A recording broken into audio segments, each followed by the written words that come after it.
इनका स्टेटस जो था वो वही है, इस वक्त भी वही है। अच्छा सर, जिस तरह आपको अगर आज भी इतना ही यकीन है और उसकी माकूल वजूहात होंगी आई एम श्योर कि इन्होंने 10 बस्ता उन्हीं के सामने खड़े होकर कहना है कि सर बात कर लें क्या हम, बल्कि आज तो कमाल हो गया, नायब वजीर आजम ने ऐवान में खड़े होकर कहा कि आप लोगों ने हालात इतने खराब कर दिए कि अब मेरे जैसा मसले मुसालिहत पसंद आदमी भी कुछ नहीं कर सकता जब तक उनकी रजामंदी ना हो, और जाहिर है यहाँ उनसे मुराद पाकिस्तान क्रिकेट बोर्ड तो है नहीं। तो जब आपको इतना यकीन है तो फिर ये पोजीशन में चेंज क्यों है कि आज आप इनसे बात करने को तैयार हैं, हालांकि आपको आज भी यकीन है कि बिल्कुल बेख्तियार हैं? मैंने कहा है कंडुइट का लफ्ज इस्तेमाल किया है कि अगर एक शख्स, तुम्हारी देखिए एस्टैब्लिशमेंट के साथ भी बातचीत होती रही है फ्रॉम टाइम टू टाइम, आपको पता है एंगेजमेंट हुई थी 24 के ऊपर भी हमारी एंगेजमेंट हुई थी। मैं डिटेल्स में नहीं जाना चाहता, वो डिटेल्स आप पूछिएगा भी नहीं क्योंकि मैं नहीं बताऊंगा, लेकिन ये एंगेजमेंट हमारी उनके साथ थी और है भी है। ठीक, अब अगर बातचीत के लिए कोई एक कंडुइट है, एक रास्ता बनाया जा रहा है, तो उसको कंसिडर करने में कोई मुजायका नहीं है। होती है बातचीत या नहीं होती, मैं इस पोजीशन में नहीं हूं इस स्टेज के ऊपर के ये एस्टैब्लिश करूं वन वे और द अदर, या स्टेट करूं वन वे और द अदर। ये देखना होगा कि क्या मुहरकात हैं, क्या और है। बाकी जो नायब वजीर आजम की बात कर रहे हैं, वो कह रहे हैं जी कि मेरे जैसा बंदा, ये तो सबसे ज्यादा स्टबन इंसान है जो कि इस वक्त हुकूमत में बैठा हुआ है। जो इसकी बैकग्राउंड है सारा कुछ देखिए और उसके बाद इनकी अपनी स्टेटमेंट्स निकाल के देखिए, ये तो उन लोगों में शामिल है जो कि PMLN के अंदर बातचीत की मुखालफत करते रहे हैं। अच्छा, एहसन इकबाल जैसे लोग मुखालफत करते हैं। आपको पता है कि जब एक ब्रेक थ्रू हुआ था, राना सना के थ्रू हुआ था, महमूद खान नचिकज़ई साहब हमारी तरफ से थे, तो उस वक्त भी जो आवाजें उठी थी PMLN के अंदर से, उसमें इन लोगों की आवाजें शामिल थी कि मुज़ाकरात नहीं होने चाहिए। तो इन चीजों को, जो हकायक है, हिस्टोरिकल हकायक है, उनको भूलना नहीं चाहिए। हमने तो फिर भी लचक दिखाई है फ्रॉम टाइम टू टाइम। हमने आज भी महमूद खान नचिकज़ई साहब को एम्पावर किया हुआ है कि अगर आप जाके बात करना चाहते हैं तो जरूर कीजिए, और जो भी उसके नताइज हैं वो उसकी बेसिस के ऊपर फिर पार्टी अपने फैसले करेगी। आज तो आप खुद भी तैयार हो गए ना, कल तक आप कहते थे कि भाई सियासी जमात से बात करनी तो ये कर लें, नचिकज़ई साहब कर लें। आज आपने भी 5 रुकनी बना दी है कि भाई अगर बात करनी है तो कर लें। अब सर आपने ये तो वाज़ेह तौर पर कह दिया कि एज वी स्पीक कोई फॉर्मल बातचीत का आगाज नहीं हुआ है। नोटेड, फेयर इनफ, बिल्कुल ठीक है। ये भी बता दीजिए कि ये कहना ठीक होगा कि पाकिस्तान तहरीक इंसाफ ने बहरहाल अपने तौर पर फॉर्मली, एक तो टेलीविजन पे कह रहे हैं वो तो अलग बात है, ऐवान में पाकिस्तान तहरीक इंसाफ ने मुज़ाकरात की ख्वाहिश का इज़हार या मुज़ाकरात का पैगाम जरूर भिजवा दिया हुकूमत को। ये मैं इसलिए पूछ रहा हूँ कि आज सारा दिन तमाम टीवी चैनल पर टिकट चलते रहे कि तहरीक इंसाफ ने मुज़ाकरात की पेशकश कर दी हुकूमत को बाकायदा। ये कहना ठीक होगा या इसकी भी तरदीद करेंगे? मेरा ख्याल है कि ऐसा कहना ठीक नहीं होगा। अच्छा, नहीं होगा।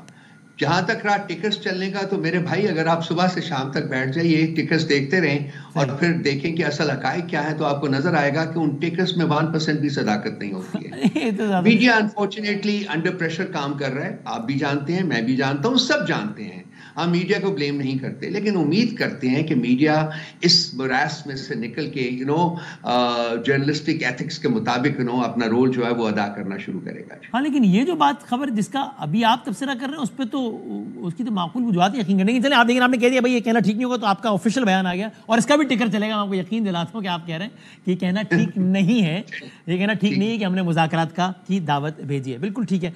अब सर अब बताइए, अगर मैं ये सवाल करूं, ये अज्यूम करूं, and again we have many reasons to assume, कि अगर फिर बात घूम फिर कर वहीं आकर रुक जाए कि साहब एक दिन था, उस दिन को 9 मई कहते हैं, उस दिन ये हुआ था, आप इसकी माफ़ी मांगेंगे तो बात आगे बढ़ेगी, वरना नहीं। अगेन इसकी माकूल वजूहात क्यों यकीन करने की कि अगेन खुद नायब वज़ीर आज़म ऐवान में कह रहा है कि भाई आपने 9 मई कर दिया है, अब वो राज़ी नहीं होंगे, वो नहीं होंगे तो हम कैसे कुछ कर सकते हैं।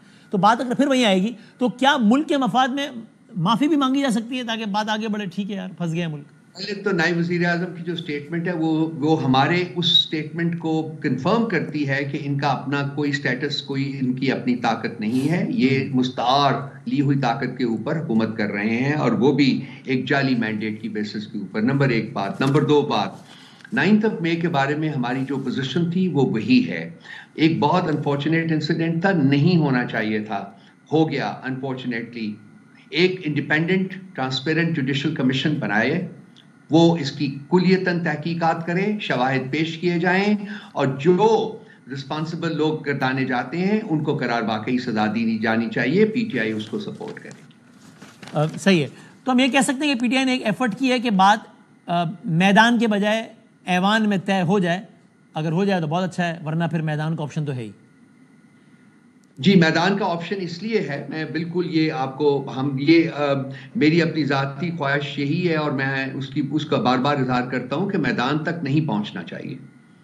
हमारे पास जो फोरम्स मौजूद हैं, पार्लियामेंट का फोरम मौजूद है, हमारे पास जो इंस्टीट्यूशंस मौजूद है, मोस्ट इंपॉर्टेंटली जुडिशरी जो है, ये काफ़ी होने चाहिए जो मसाइल हों उनको हल करने के लिए। लेकिन अनफॉर्चुनेटली हमारा जो एक्सपीरियंस है वो बिल्कुल एक डिसअपॉइंटिंग रहा है। ना पार्लियामेंट ने अपना रोल अदा किया है और ना ही जुडिशरी अनफॉर्चुनेटली टू डेट अपना रोल जो है वो अदा कर चुकी है, बल्कि ऑपोजिट इन्होंने रोल जो है वो अदा किया है, मामले को एग्रीवेट किया है, मामले को और ज्यादा शिद्दत उसकी जो है वो उजागर की है। जुडिशरी की तो बात हुई तो अगर मैदान की बात है तो मैदान की बात भी एक पुरअमन तरीके से होनी चाहिए और जो पुरअमन प्रोटेस्टर्स हैं उनके ऊपर आनी चाहिए। हुकूमत की अपनी फस्तायत का इजहार जो किया गया है, असल में बात उस पर होनी चाहिए कि दहते लोगों के ऊपर क्यों गोलियां रात के अंधेरे में गया।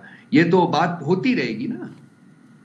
सही है। और उस पर भी वैसे आपने देखा कि वो ये कहते हैं, तो जरा ये तो उनको इस पर तो आप लाजवाब कीजिए। उन्होंने कहा जनाब कि वो तो कहते हैं ना कि जनाब एक भी ऐसा वाकया नहीं हुआ, वरना उनकी हमसे उनकी डिटेल्स शेयर कीजिए, शनाख्ती कार्ड उनके शेयर कीजिए, हम साथ जाते हैं उनके घरों पे।